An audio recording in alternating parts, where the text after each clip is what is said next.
La mémoire est un processus très utile pour la survie et indispensable pour l'apprentissage.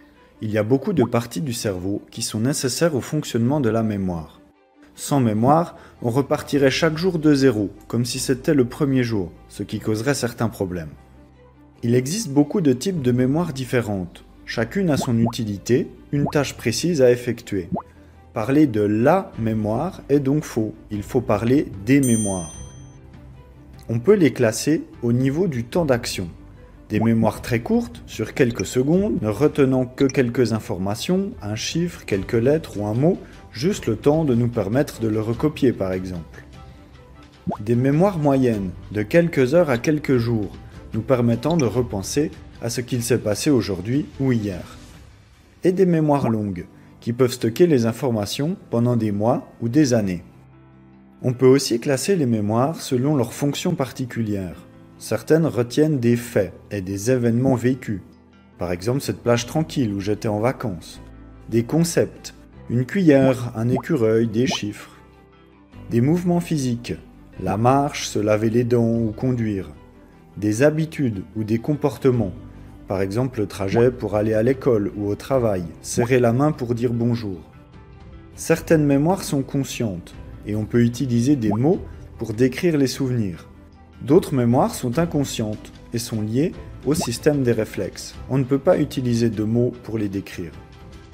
Le cerveau possède donc un système de mémoire très complexe, constitué de nombreuses mémoires avec des fonctions spécifiques. Voyons maintenant comment le cerveau fait pour mémoriser des informations. Parmi les milliards d'informations qui arrivent chaque seconde, les filtres de l'attention vont faire le tri des informations qui entrent dans le cerveau. Ces informations sont d'abord stockées dans la mémoire très court terme, puis elles sont retriées. Celles qui semblent importantes passent dans la mémoire moyen terme, et elles sont retriées à nouveau. Si une information est très importante, elle peut alors accéder à la mémoire à long terme, où elle pourra être renforcée. Il y a donc tout un processus de sélection et de filtration des informations mémorisées. Plus l'information captée est intense, plus il sera facile de la mémoriser. C'est souvent les émotions qui donnent l'intensité d'une information. Par exemple, c'est beaucoup plus simple de se souvenir d'un moment très agréable ou très désagréable que d'un moment neutre. Les émotions fortes vont permettre de passer plus facilement les filtres attentionnels et accéder au système de stockage de la mémoire. C'est donc très utile de lier un apprentissage au plaisir, un endroit, une musique, une activité agréable, car cela aide les informations à passer les filtres attentionnels et permet de retenir plus facilement les choses. Voyons maintenant les bases physiques des mémoires. Le cerveau mémorise les informations en créant des connexions entre les neurones. Ce sont ces connexions qui sont la base physique des souvenirs. Ces connexions entre les neurones peuvent être renforcées physiquement pour que les informations circulent plus facilement. Par exemple, si vous vous souvenez d'une plage superbe et tranquille, le cerveau va relier les souvenirs des neurones de votre corps, des neurones des émotions, de ceux qui voient le sable, la mer, le ciel, ceux qui sentent l'odeur, ceux qui entendent les mouettes, etc., etc.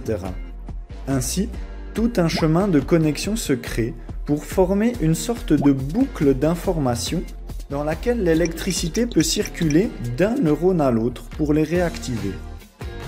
Donc l'image d'un souvenir n'est pas réellement stockée, mais en fait, c'est le chemin de connexion qui est créé et qui permet de réactiver les différents neurones les uns après les autres. Ainsi, quand je repense à cette plage, l'électricité va refaire tout le chemin de la boucle et réactiver chaque neurone. On utilise d'ailleurs l'expression en français « j'ai des pensées qui tournent en boucle dans ma tête ». Eh bien c'est vrai, physiquement. Plus une boucle de souvenirs est utilisée, plus les connexions de la boucle deviennent fortes et faciles à réactiver. C'est pour cela que l'apprentissage nécessite la répétition. Le cerveau mémorise donc des boucles de connexion pour pouvoir stocker les souvenirs et peut renforcer ces connexions avec la répétition. Ce système de boucle de stockage de l'information a deux conséquences très importantes. Premièrement, quand on se remémore un souvenir, le cerveau doit refaire passer de l'électricité dans les neurones pour les réactiver. Cela signifie que pour le cerveau, c'est comme si les choses se passaient maintenant, dans le présent, que nous étions réellement en train de revivre la scène. En fait, le cerveau ne fait pas de distinction entre le passé, le présent et le futur, tout comme il ne fait pratiquement aucune distinction entre ce qui est un souvenir et ce qui est la réalité. Pour lui, tout est réel, dans le présent, maintenant. Ainsi, se souvenir d'un moment stressant crée du stress physiquement dans le corps, car le cerveau pense que ça se passe réellement, tout de suite. Le deuxième point important, c'est que les souvenirs ne sont pas fixes. Comme ce n'est pas l'image qui est enregistrée, mais le chemin de connexion, si certaines connexions se rajoutent ou s'enlèvent dans la boucle, et ça se passe des millions de fois par jour dans notre cerveau, le souvenir se modifie légèrement. C'est un peu comme si on changeait certains mots d'une histoire, petit à petit, au cours du temps qui passe. Sur le moment, impossible de savoir quel mot est changé, mais après plusieurs années, l'histoire peut être très différente. Nos souvenirs se transforment donc progressivement au cours de notre vie, sans que l'on s'en aperçoive. Voyons maintenant les impacts du sommeil et du stress sur la mémorisation. Le sommeil a un rôle important dans la consolidation et dans le renforcement des apprentissages réalisés durant la journée. Il va activer les neurones qui ont été utilisés pendant la journée pour renforcer leur connexion. En plus, pendant le sommeil, le cerveau prépare les mémoires aux apprentissages de la journée qui arrive. Dormir bien et assez longtemps est donc indispensable pour bien mémoriser ce qu'on a appris et continuer d'apprendre de nouvelles choses. Le stress aigu, via l'hormone du cortisol, a pour effet de renforcer les souvenirs proches d'un moment de stress. Cela permet au cerveau de mieux se rappeler des dangers et d'augmenter les chances de survie de l'individu. C'est aussi comme cela que se créent les traumatismes. Un événement très stressant peut renforcer fortement les connexions de la boucle de neurones qui le mémorise et la rendre très facile à être réutilisée. Ceci peut entraîner le fait de revivre l'événement traumatisant encore et encore. Le stress chronique fait l'inverse du stress aigu, c'est-à-dire qu'il va diminuer le nombre de connexions dans les neurones qui mémorisent et les rendre moins performantes. Ainsi, les difficultés de mémorisation sont un des symptômes classiques d'un état de stress chronique. Nos états de stress et notre sommeil sont donc des facteurs très importants sur notre façon de mémoriser. Les mémoires sont très utiles et indispensables à notre survie. Elles sont à la base de tous les processus d'apprentissage, de transmission des connaissances et des compétences, du développement de l'individu et de l'espèce. Ce sont les mémoires qui sont à la base de toute la technologie de l'être humain. En plus de cela, les mémoires jouent un rôle fondamental pour notre cerveau. Elles lui permettent de pouvoir anticiper, réfléchir sur comment le monde fonctionne et tenter de prédire le futur pour éviter les dangers au maximum.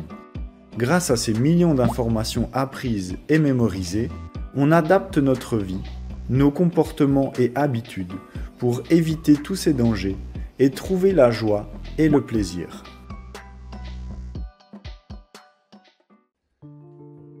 Un des problèmes de la mémoire est que les souvenirs peuvent emprisonner l'esprit dans des croyances qui nous empêchent d'évoluer et de progresser.